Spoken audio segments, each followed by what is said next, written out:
Good evening everyone, start करेंगे।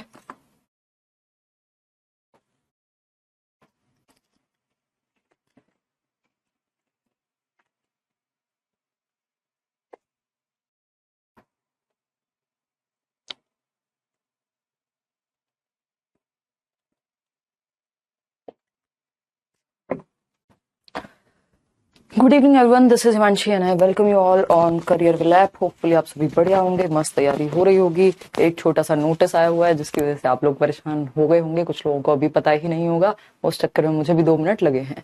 हाँ, कोई तो कह रहा है कि सेपरेट कर दो D+B की क्लास।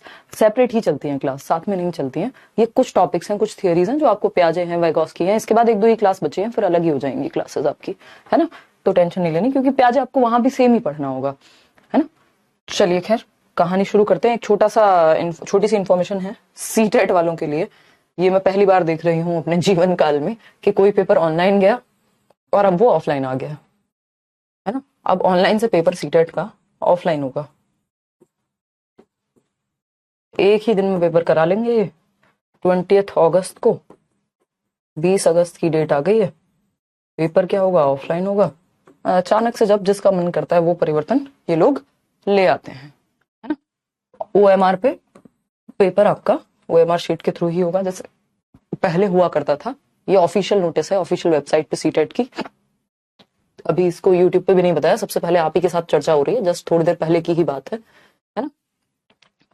और पेपर जो है वो ऑफलाइन होगा, एक ही दिन में करा लेंगे। ये इनकी मर्जी है, CBSE वालों की, कुछ भी कर सकते हैं, है ना। वैसे भी जितना तामझाम इन्होंने बना दिया था ये ऑनलाइन एग्जाम का, एक क्वालिफाइंग एग्जाम के लिए, वो उतना आवश्यक मुझे नहीं लगता था। बट वही है कि दुनिया के बदलने के साथ साथ चीजें बदलती ही हैं, तो उस पर क्या ही सवाल उठा सकते हैं। बट ये पहली बार देख रही हूँ कि कोई पेपर जो है वो पहले ऑनलाइन हुआ और फिर ऑफलाइन हो गया।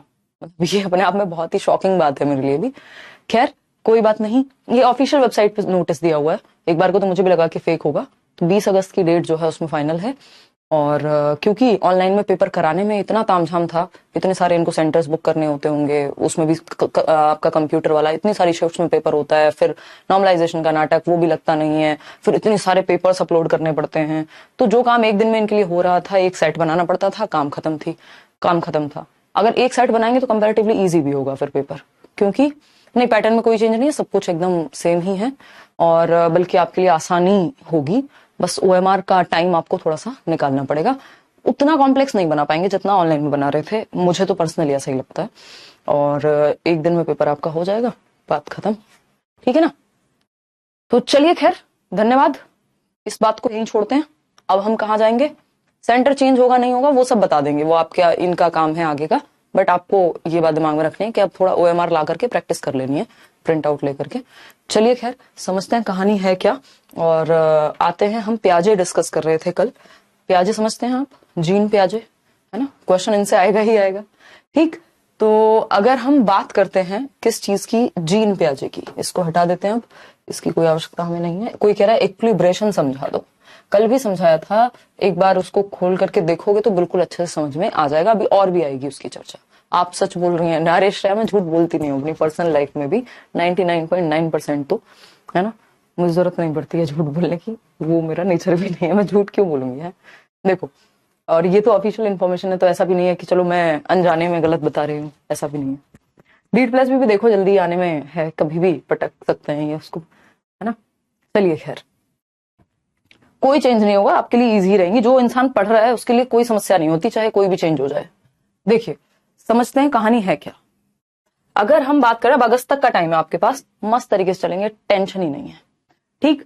देखिए, कल हम बात कर रहे थे स्कीमा की। स्कीमा क्या होता है? एग्जिस्टिंग नॉलेज को स्कीमा कहते हैं, या इंफॉर्मेशन के पैकेट्स को। एग्जिस्टिंग नॉलेज मतलब जो वर्तमान जानकारी आपके दिमाग में फीडेड है, जैसे एक फोन में जो भी कोड फीडेड होता है, ऐसे सूचनाएं आपके दिमाग में भरी हुई होती हैं, उसको हम स्कीमा कहते हैं, ठीक है बात। अब हम बात कर रहे थे एसिमिलेशन और एकोमोडेशन की, जो किसके अंदर आते हैं?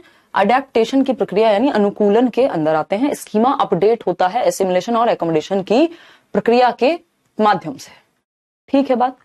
नहीं, टाइम नहीं लगेगा। अब इस पे सारी बातें मैं अभी 8, 8:30 बजे यूट्यूब पे करूंगी। अब आपको बता दिया, इतना काफी है, बाद में बात करेंगे, ठीक है। एसिमिलेशन की अगर हम बात करें, ये अडेप्टेशन की पूरी प्रक्रिया है जिसमें एसिमिलेशन और एकोमोडेशन आता है।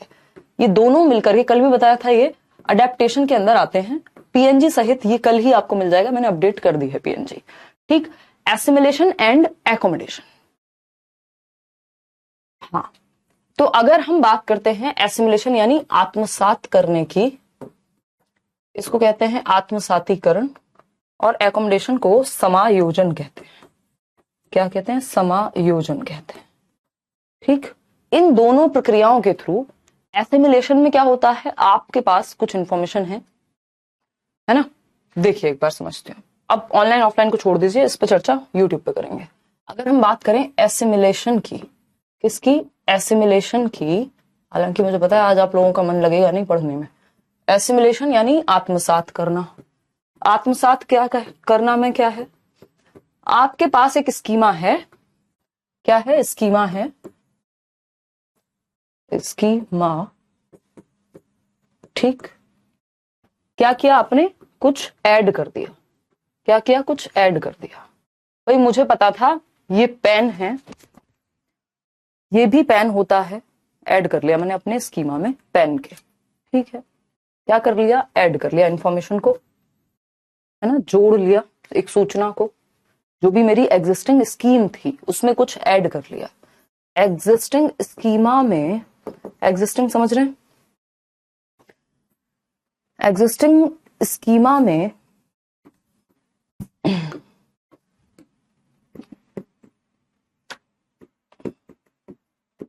एग्जिस्टिंग स्कीमा में आज तो कुछ ना कुछ तो एग्जिस्टिंग स्कीमा में क्या कर लिया? ऐड कर लिया कुछ, यानी जो मेरा वर्तमान स्कीमा है उसमें मैंने कुछ जोड़ लिया। इसको कहते हैं, जैसे कि सीटेट का नोटिफिकेशन आया, आपने अपने स्कीमा में क्या किया? ऐड कर ली इंफॉर्मेशन कि भैया पेपर जो है वो ऑनलाइन होगा, जुलाई से अगस्त तक 1 महीने में होगा। पूरा 1 महीना लगता था, 25-30 शिफ्ट होती थी, है ना। ये क्या किया आपने?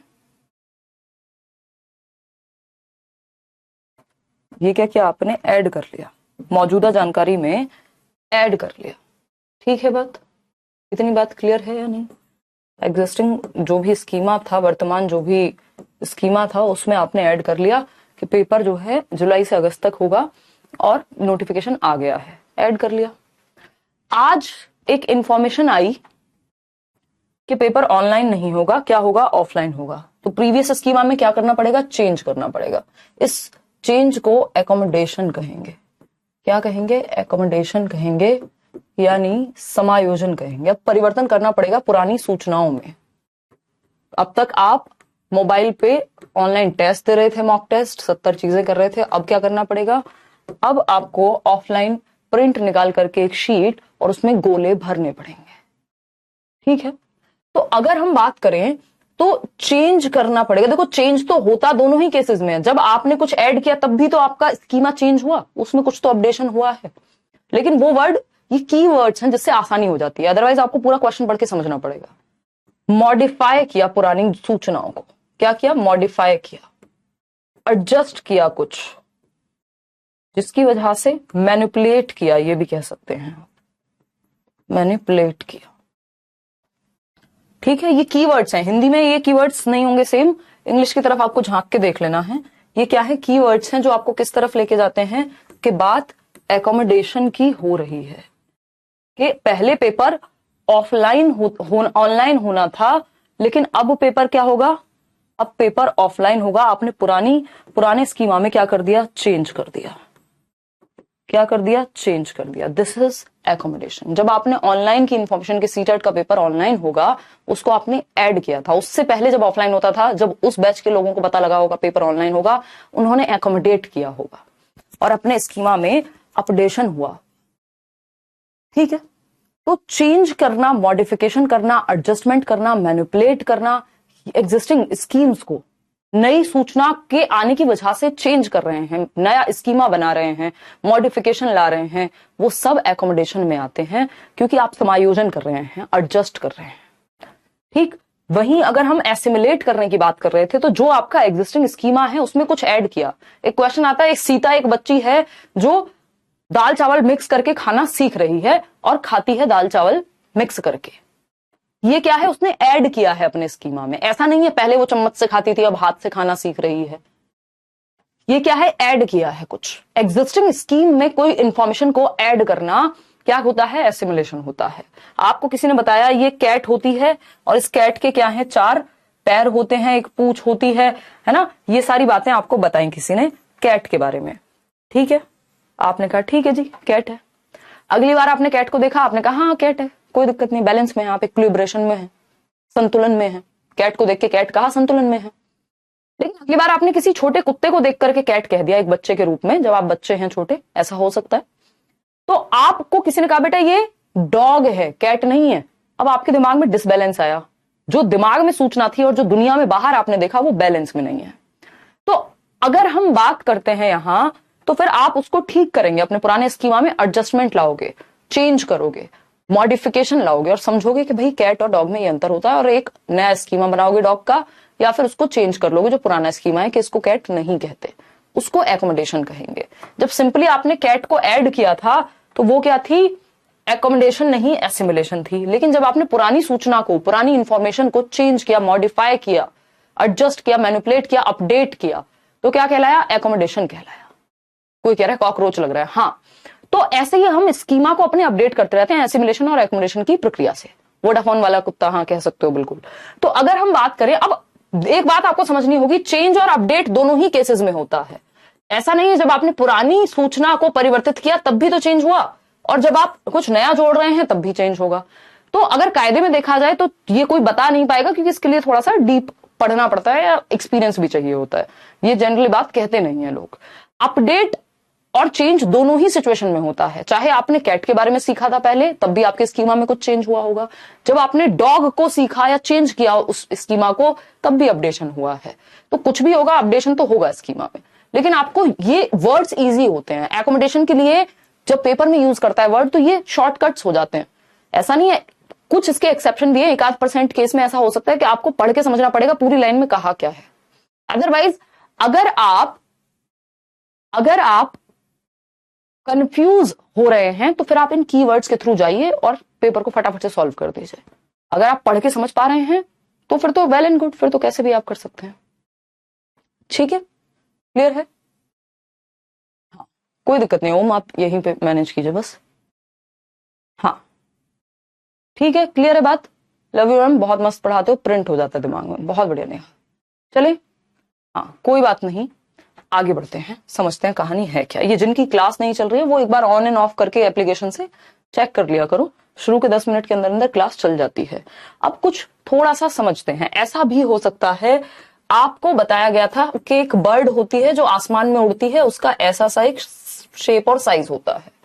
ठीक है, बच्चे ने कर लिया एसिमुलेट, यानी दिमाग में अपने ऐड कर लिया, जिसको हम कहते हैं आत्मसात कर लिया, अपने अंदर भर लिया, अपने स्कीमा में ऐड कर लिया, अपनी एग्जिस्टिंग नॉलेज में ऐड कर लिया। बर्ड का एक स्कीमा बन गया। क्या है बच्चे के पास, बर्ड का स्कीमा है। ठीक, दूसरी तरफ एक दिन बच्चे ने एक हेलीकॉप्टर को देख करके क्या कहा, अरे देखो एक बर्ड जा रही है, क्योंकि वो भी उड़ पा रहा है। अब किसी ने उसको बताया बेटा ये बर्ड नहीं है, फिर उसके दिमाग में क्या होगा, डिसइक्विलिब्रियम क्रिएट होगा। अब उसको ठीक करना पड़ेगा कि बर्ड और हेलीकॉप्टर में डिफरेंस होता है, तो मतलब क्या, चेंज करना पड़ेगा पुराना स्कीमा, अपडेट करना पड़ेगा, मॉडिफाई करना पड़ेगा, उसमें एडजस्टमेंट लाना पड़ेगा कि ये अंतर होता है, ये बिल्ली नहीं है ये कुत्ता है, ये चेंज करना पड़ेगा, एकोमोडेट करना पड़ेगा, यानी समायोजन करना पड़ेगा, समायोजन करना पड़ेगा। भाई पहले से क्या एसिमुलेटेड था, पहले जब बाइक्स और कार्स और ये सब आते थे, स्पेशली बाइक की बात करें तो किक स्टार्ट होती थी, यानी अभी भी होती है किक बाइक में और स्कूटी में भी, लेकिन कितने लोग हैं जो यूज करते हैं। अब तो सेल्फ स्टार्ट आ गया, बटन दबाओ बाइक स्टार्ट हो जाएगी। तो पहले से एसिमुलेटेड क्या था कि किक मारते हैं बाइक में, अब आप देख रहे हैं बस बटन दबा रहे हैं। तो किसी ने तो एकोमोडेट किया होगा ना, शुरुआत में आपको एकोमोडेट करना पड़ा होगा, जबकि नए बच्चों के लिए एसिमुलेट किया होगा उन्होंने कि उनके हिसाब से तो बाइक में किक कोई मारता ही नहीं आज के समय में पैदा हुए बच्चों के लिए। ठीक है ना, तो इतनी बात क्लियर है। ठीक है मोनिका, कोई दिक्कत नहीं, इस बार प्रिया बढ़िया से पढ़ाई करो। हाँ शालू बेटर है मम्मी अभी।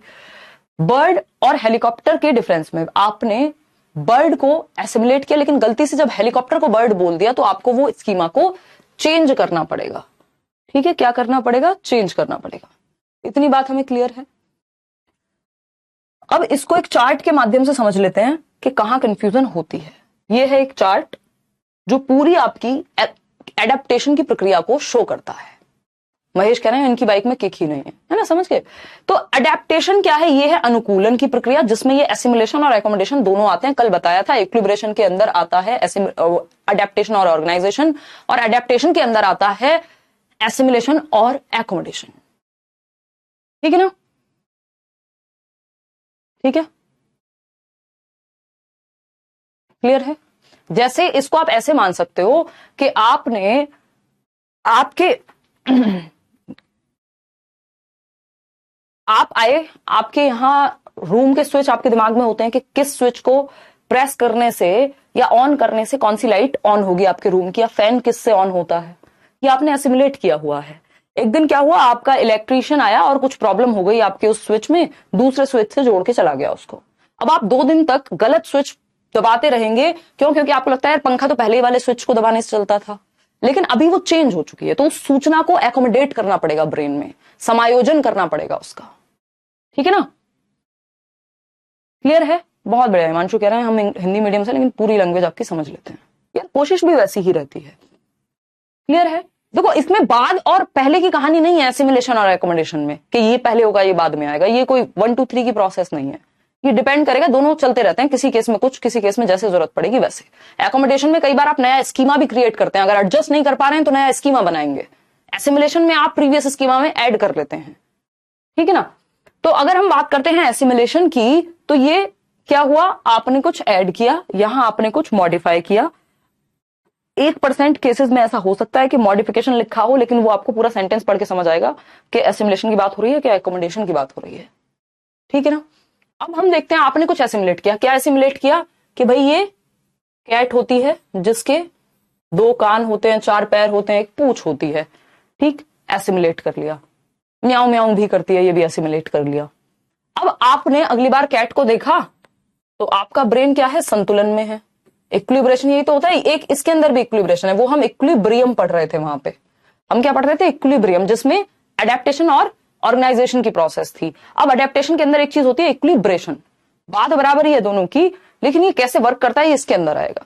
तो आपने कैट देखी और आपने कहा हाँ कैट है, इसका मतलब आपका ब्रेन संतुलन में है। कि आपने किसी का नाम याद किया था, मान लीजिए सुनील, और सुनील को अगली बार देखा जब आपने तो सुनील ही बोला, ब्रेन संतुलन में है। या जैसे आप कई बार जा रहे होते हैं और आपको कोई व्यक्ति किसी के जैसा नजर आता है, तो आप, ऐसा भी हो सकता है कभी ना कभी किसी के साथ हुआ हो, और आपने किसी को कहते हो अरे यार हाय सुनील, वो कह रहा कौन सुनील। आपने कहीं देख लिया मेट्रो में जाते हुए, बस में जाते हुए, क्योंकि आपके ब्रेन में एक स्कीमा बना हुआ है सुनील का, अनुराग का, वॉटेवर। तो आपने किसी को सुनील कह दिया जो सुनील नहीं था, क्योंकि आपके ब्रेन में एक स्कीमा था और वो उससे मैच कर रहा था। उसने कहा भाई मैं सुनील नहीं हूं।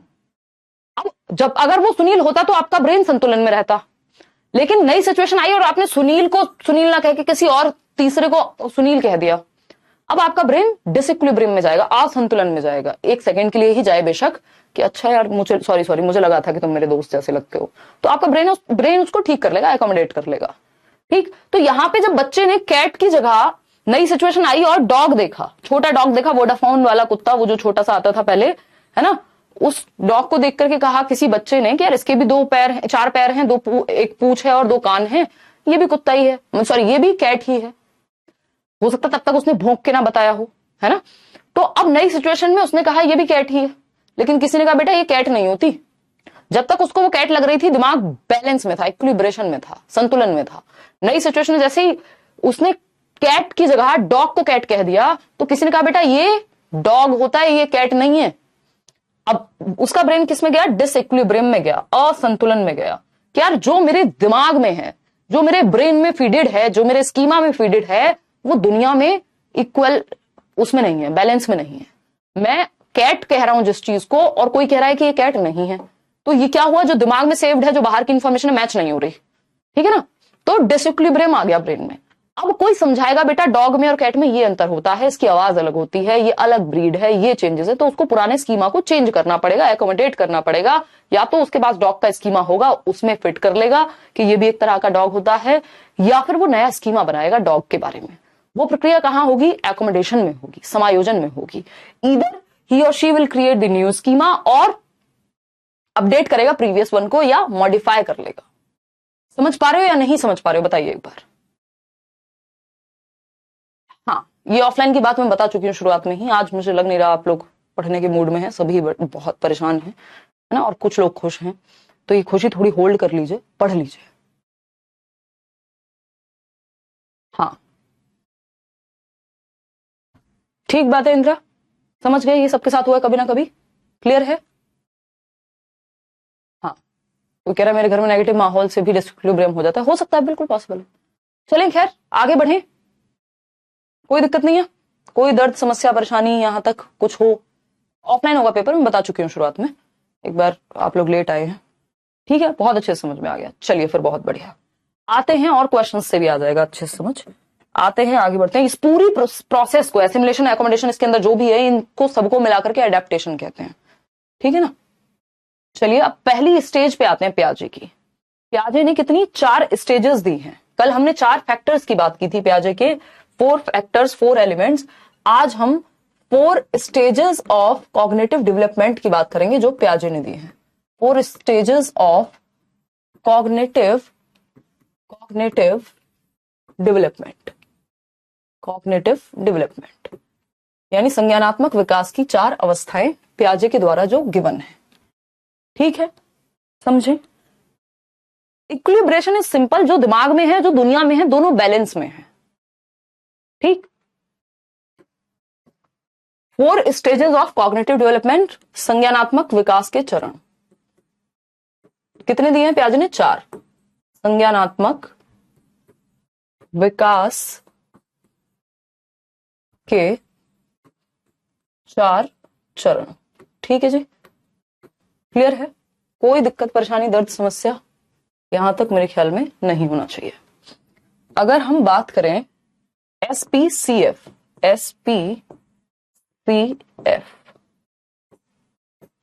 ये शॉर्टकट है याद रखने का, है ना? SPCF, इसको ऐसे भी याद कर देते हैं, सम पीपल कांट फोकस, यानी कुछ लोगों का ध्यान एक जगह टिकता ही नहीं है। ठीक। अगर हम देखें यहां तो इसको ऐसे देख सकते हैं, पहले स्टेज क्या है?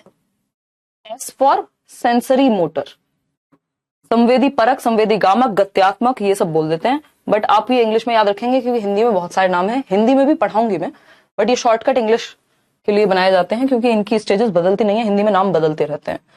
Pre operational, P for pre operational, ये हुई सेकेंड स्टेज। ठीक। ये है जन्म से 2 वर्ष की अवस्था, ये है 2 से 7 वर्ष की अवस्था, और फिर है third stage C for concrete operational, concrete operational 7 से 11 वर्ष की अवस्था। कितनी? 7 से 11 वर्ष की अवस्था। Formal operational, F for formal operational, सब में कॉमन है, इनकी पूरी थियोरी में 3 स्टेजेस में ऑपरेशनल ही लगता है 4 में से। 11 एंड अबव, या फिर 11 से 15 भी कई लोग इसको काउंट कर लेते हैं कि 15-16 साल तक आपका जो मैक्सिमम डेवलपमेंट है वो हो जाएगा। 11 एंड अबव भी आप इसको लिख सकते हो। ठीक है जी, ये थर्ड स्टेज, ये फोर्थ स्टेज, ये 4 अवस्थाएं हैं। एक क्वेश्चन निश्चित रूप से हर एक एग्जाम में आता है। क्लियर है? कोई दिक्कत नहीं है इस बात को समझने में, कोई भी समस्या? Sensory motor, pre operational, concrete operational, formal operational, ये 4 अवस्थाओं के नाम बताए हैं। अभी समझाया तो कुछ है ही नहीं इसमें, कि पियाजे ने 4 स्टेजेस दिए हैं कि इन 4 चरणों से होते हुए एज के साथ साथ बच्चे का संज्ञानात्मक विकास, उसका दिमाग का विकास, उसका मानसिक विकास होता है। वो ऐसे ज्ञान का निर्माण करता है इन 4 अवस्थाओं में। Maximum development of mental aspects या कॉग्निटिव डेवलपमेंट, जो संज्ञान है उसका, सोचने समझने सीखने की जो प्रक्रिया है, तर्क करने की जो प्रक्रिया है, वो फॉर्मल ऑपरेशनल स्टेज तक, यानी 11 साल के बाद, 11 एंड अबव कह सकते हो, नहीं तो 16 साल तक, एडोलेसेंस, किशोर अवस्था के अंत तक आते आते मैक्सिमम, अधिकतम जितना भी उसके दिमाग का विकास होना होता है वो हो जाता है। तो ये किन स्टेजेस में होता है वो हम देखेंगे। इसी हिसाब से सिलेबस डिजाइन किया जाता है कि एक 7 से 11 वर्ष के बच्चे के लिए जो कहीं 6ठी, 7वीं, 8वीं में पढ़ रहा होगा, उसका सिलेबस अलग मिलेगा, 2 साल के बच्चे का सिलेबस अलग मिलेगा। क्यों? क्योंकि उसका दिमाग जिस लेवल में विकसित हुआ है उसी हिसाब से सिलेबस डिजाइन होता है।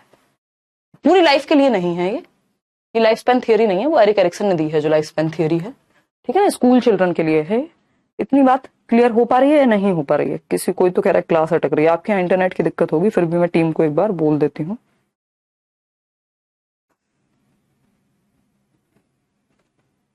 चलिए खैर आगे बढ़ते हैं, लगवा देंगे मुंह।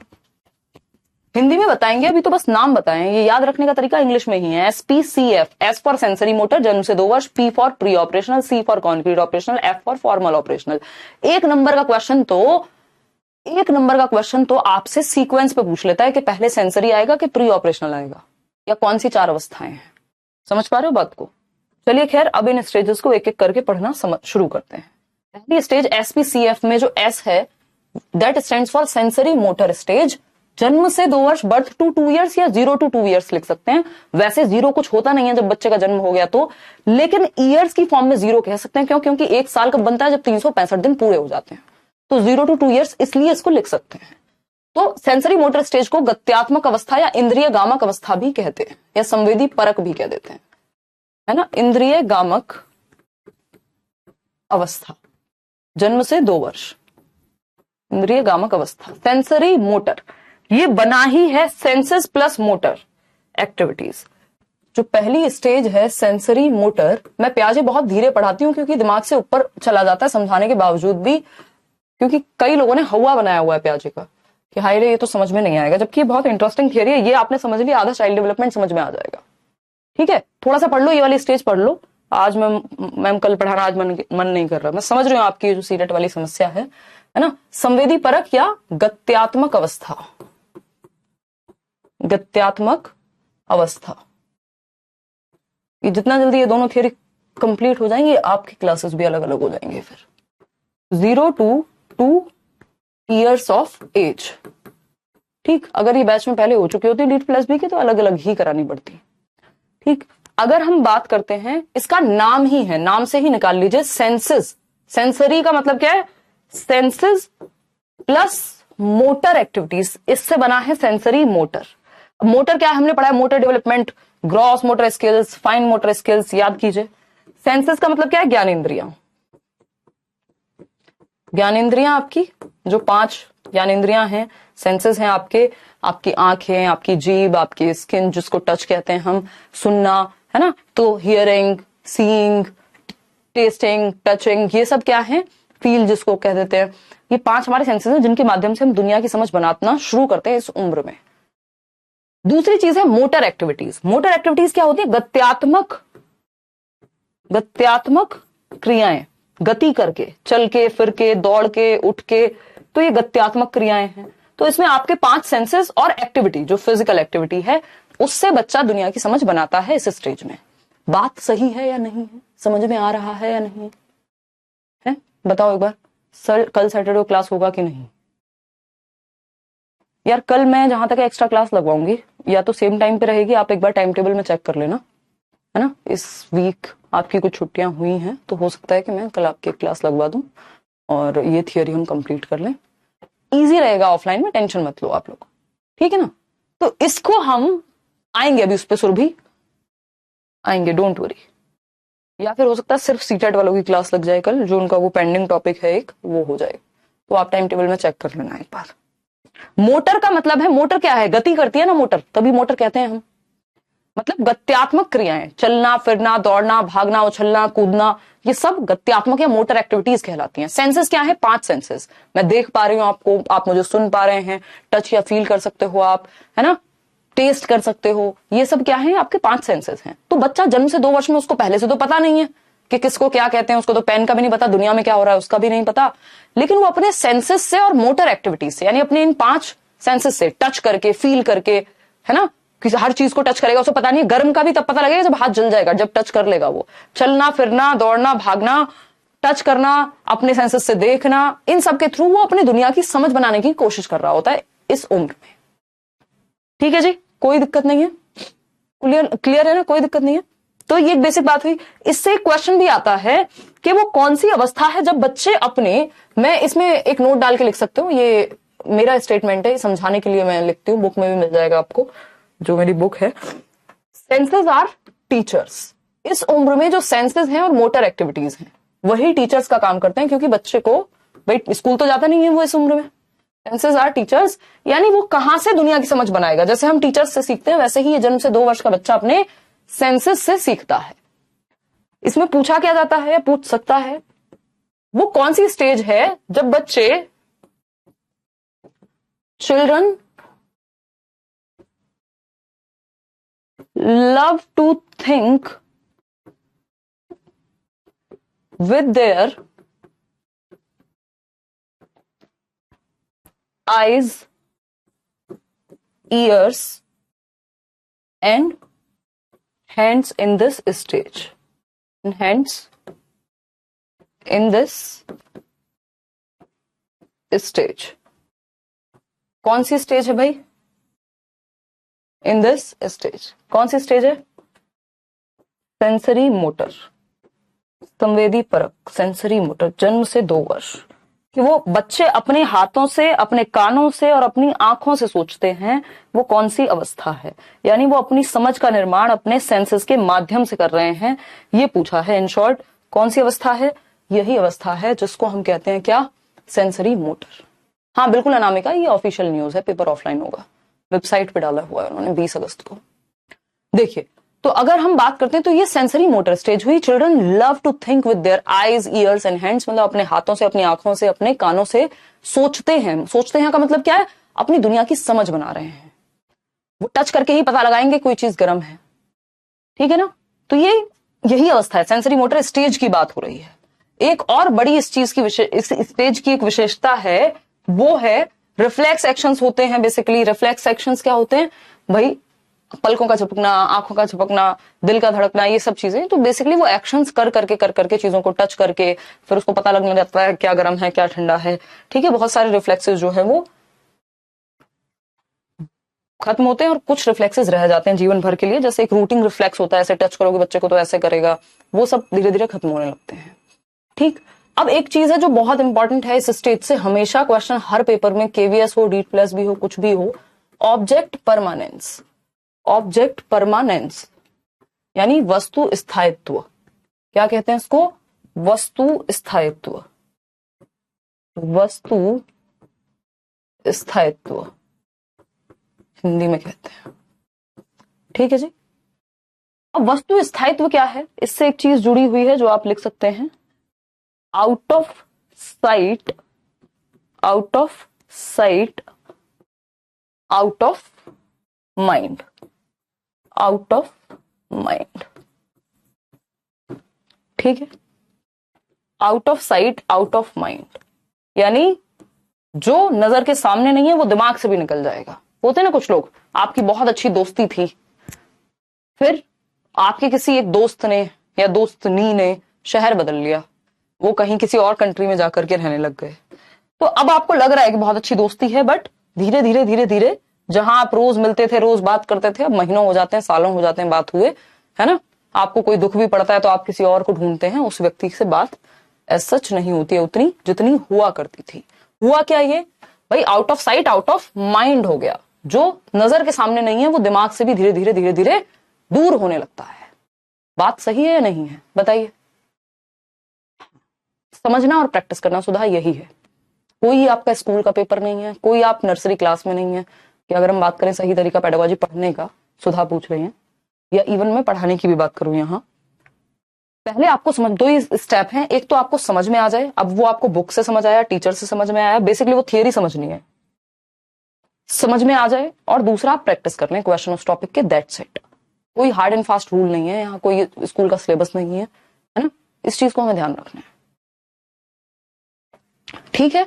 तो out of sight, out of mind क्या होता है कि आप जब छोटा बच्चा होता है तो ये चीज ज्यादा इफेक्टिव है। क्यों? क्योंकि आपकी मेमोरी से धीरे धीरे चीजें निकलने लगती हैं। ये ब्रेकअप और पैचअप के केसेस में भी हो सकता है कि अगले इंसान की शादी वादी हो गई और अब धीरे धीरे धीरे धीरे आप भूल गए समय के साथ, या थोड़ा बहुत रह गया तो रह गया कहीं। क्यों? क्योंकि अब out of sight, out of mind चीजें। ये छोटे बच्चे के केस में ज्यादा होता है। क्यों? क्योंकि आप वो 2 मिनट पहले किसी खिलौने से खेल रहा था और आप ले गए उस चीज को उठा करके, थोड़ी देर बाद वो भूल जाएगा। हो सकता है 2 सेकंड तक रोए, ना भी रोए और भूल जाए। तो ये out of sight, out of mind का कॉन्सेप्ट है। मेमोरी जब तक डेवलप ठीक से नहीं होती बच्चे की, तब तक तो ये चीज बहुत ज्यादा स्थिर रहती है कि वो भूल जाता है 2 मिनट में चीजों को। अगर हम बात करते हैं, जैसे आपने देखा होगा वो ता का एग्जाम्पल है, ऐसे हाथ लगाते हैं और फिर हाथ हटाते हैं, बच्चा खुश हो जाता है, यार मम्मी आ गई या कोई भी आ गया, वो खुश हो जाता है। क्यों? क्योंकि out of sight out of mind. जैसे आपने हाथ लगाया उसको लगेगा अभी ये व्यक्ति नहीं है, एकदम से नजर आया, वाह खुश हो गए। तो ये बच्चे की मेमोरी उतनी अभी डेवलप नहीं हुई होती, इसलिए out of sight out of mind अगर है, दैट मीन्स ऑब्जेक्ट परमानेंस की कमी है। इसका मतलब क्या है? Lack of object permanence. अगर out of sight out of mind जा रही हैं चीजें, तो लैक ऑफ ऑब्जेक्ट परमानेंस है, वस्तु स्थायी नहीं हुई है दिमाग में अभी, है ना। और अगर ये आ चुकी है, अचीव कर लिया है, ऑब्जेक्ट परमानेंस को अचीव कर लिया है, प्राप्ति हो गई है, तो फिर out of sight out of mind नहीं हो पाएगा। लोग सालों निकाल देते हैं एक व्यक्ति से निकलने के लिए, चाहे वो सामने हो या ना हो, है ना। डेथ के केस में भी ऐसा ही हो सकता है। क्यों? Out of sight out of mind अब नहीं है, आपकी मेमोरी में, आपके इमोशन के लेवल पे बहुत सारी जगहों पे वो फीड हो चुकी हैं चीजें, ठीक है ना। क्या है अभिलाषा, कौन सा डायलॉग है भाई? शेरशाह मूवी का डायलॉग है ये, पता नहीं यार, मेरे को तो अब याद भी नहीं है, बट ये बहुत ही कॉमन बातें हैं, है ना। जन्म जन्मांतर से, जब तक मूवी नहीं आई थी उससे भी पहले हमारे बैच में डिस्कस करते थे, ये बहुत ही जेनरिक बेसिकली राइटर्स की कहानियां होती हैं, या लिखने वाले लोग हैं जो काम कर चुके हैं बहुत पहले। मूवीज तो जस्ट उठा करके और लगा देते हैं जहां जरूरत पड़ती है वहां, ठीक। खैर कोई नहीं, हमें उससे भी कोई समस्या नहीं है। Out of sight out of mind का जो कॉन्सेप्ट है,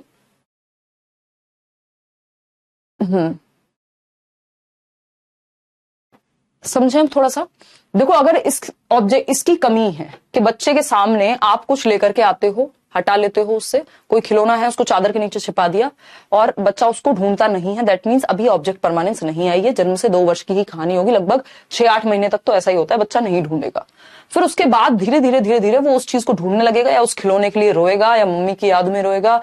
ये क्या है? अब ऑब्जेक्ट परमानेंस अचीव हो रही है, यानी अब दिमाग में वस्तु स्थायी हो रही है। जब वस्तु स्थायी होती है, यानी मेमोरी, यानी स्मृति उसकी डेवलप होनी शुरू हो गई है। स्मृति ईरानी नहीं, मेमोरी याददाश्त वाली मेमोरी, ठीक है। तो ऑब्जेक्ट परमानेंस, अब इसकी सबसे इंपॉर्टेंट लाइन ये है कि ऑब्जेक्ट परमानेंस का अचीवमेंट भी इसी स्टेज में है और ऑब्जेक्ट परमानेंस का लैक भी इसी स्टेज में है। किसमें? सेंसरी मोटर में। इस स्टेज की शुरुआत में ऑब्जेक्ट परमानेंस नहीं होती और इस स्टेज के अंत तक आते आते ऑब्जेक्ट परमानेंस बच्चे में आ जाती है। तो ये दोनों ही बातें आपको ध्यान रखनी है। अगर लैक ऑफ ऑब्जेक्ट परमानेंस पूछे तब भी यही स्टेज है, अगर अचीवमेंट ऑफ ऑब्जेक्ट परमानेंस पूछे कि कब ऑब्जेक्ट परमानेंस आ जाती है, तब भी यही स्टेज है ना। 18 से 24 महीने के बीच में ये चीज आने लगती है। क्लियर है? कोई दिक्कत परेशानी दर्द समस्या? कराऊंगी क्वेश्चंस भी, इसमें टाइम लगाएंगे हम प्याजे में, कोई जल्दी नहीं है हमें, ठीक। कराऊंगी क्वेश्चन, डोंट वरी। अभी दिखा देती हूँ, एक क्वेश्चन कर ही लेते हैं, डोंट वरी। चलिए समझते हैं कहानी है क्या, क्योंकि ये एक एक कॉन्सेप्ट में जहां जहां आपको कंफ्यूजन रह गई, वहां वहां फिर पढ़ना ना पढ़ना बराबर ही हो जाएगा। देखिएगा एक बार, देखिए ये क्वेश्चन आपके सामने, एक करिए, इसको सॉल्व करिए फटाफट से, करिए फटाफट सॉल्व करिए। मम्मी की तबीयत पहले से बेटर है, कल जाना है हॉस्पिटल तो थोड़ा सा अपडेट मिलेगा, कल तो दीदी जाएंगे। देखिए एक बार, पेपर ऑफलाइन होगा बिल्कुल, ये पहली बार ही देख रहे हैं हम भी ऐसा। इजी पड़ेगा आपको, डोंट वरी, बस ओएमआर शीट की प्रैक्टिस कर लेना, क्योंकि लेंथी भी कम बनेगा। ऑफलाइन में एक लिमिट तक ही पेपर को लेंथी बना सकते हैं।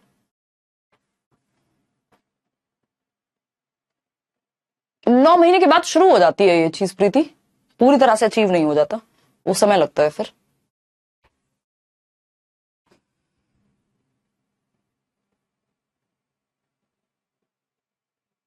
हाँ आकांक्षा, आई कैन अंडरस्टैंड भाई, टाइम लगता है तो चीजें इजी कहाँ है लाइफ में।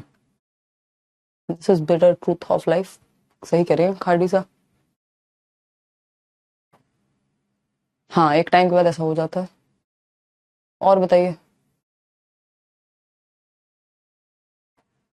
क्या है राम रतन वहां। तो इसी स्टेज में वस्तु स्थायित्व भी होता है और इसी स्टेज की शुरुआत में वस्तु स्थायित्व की कमी भी होती है। कोई कह रहा है फर्स्ट लव हमारी मेमोरी नहीं जाती, क्योंकि आपने ज्यादा इमोशंस की जो इंटेंसिटी होती है वो ज्यादा होती है उस समय पे। समझ पा रहे हो भावनाओं को?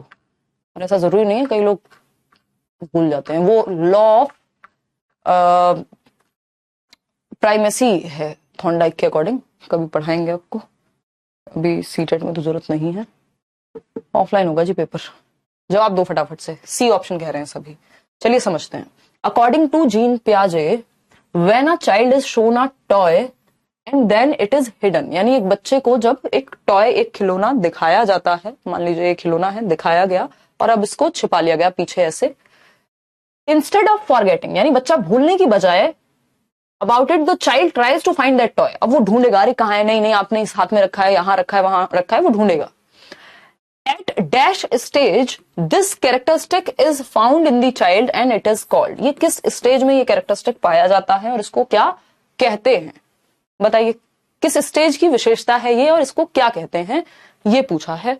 फटाफट से, जल्दबाजी में तो नहीं है, आप लोग आधे घंटे में भी खत्म करा सकते हो मैं ये पूरी थियोरी, और 4 दिन भी लगते हैं इसको।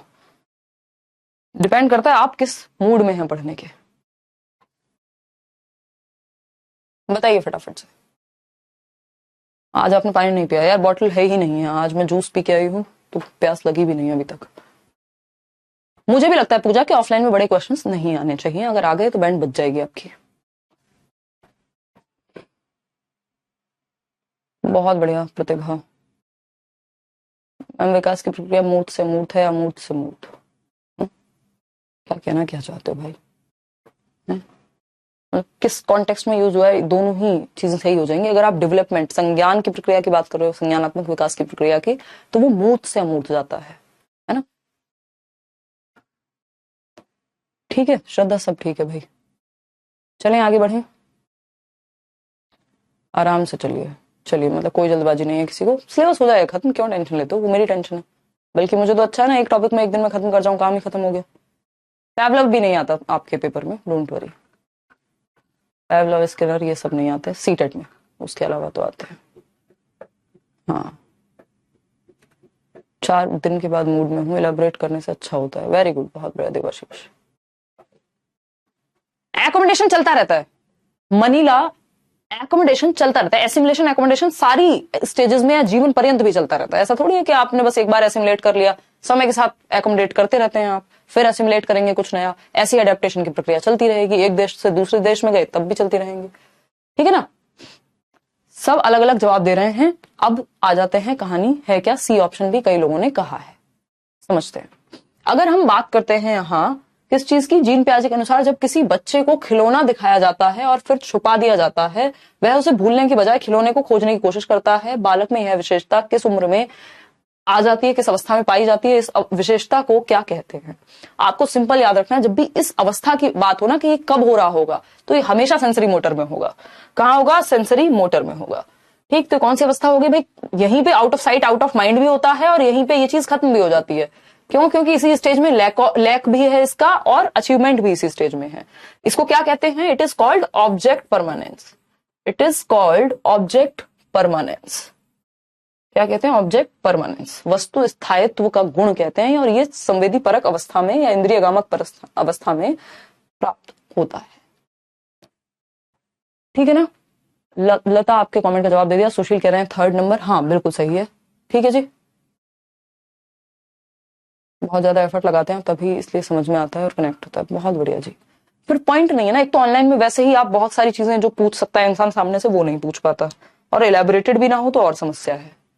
ठीक है, आज के लिए इतना ही रखते हैं। इसके आगे की कहानी भी हम पढ़ सकते हैं चाहें तो, बट मुझे यूट्यूब पे भी इन्फॉर्मेशन देनी है इस चीज की कि आपका जो पेपर है वो ऑफलाइन हो गया है। मैंने शुरुआत में आपको बताया भी था, और कई लोगों का आज मन लग भी नहीं रहा, ऐसी न्यूज में वो ज्यादा बिजी है ना?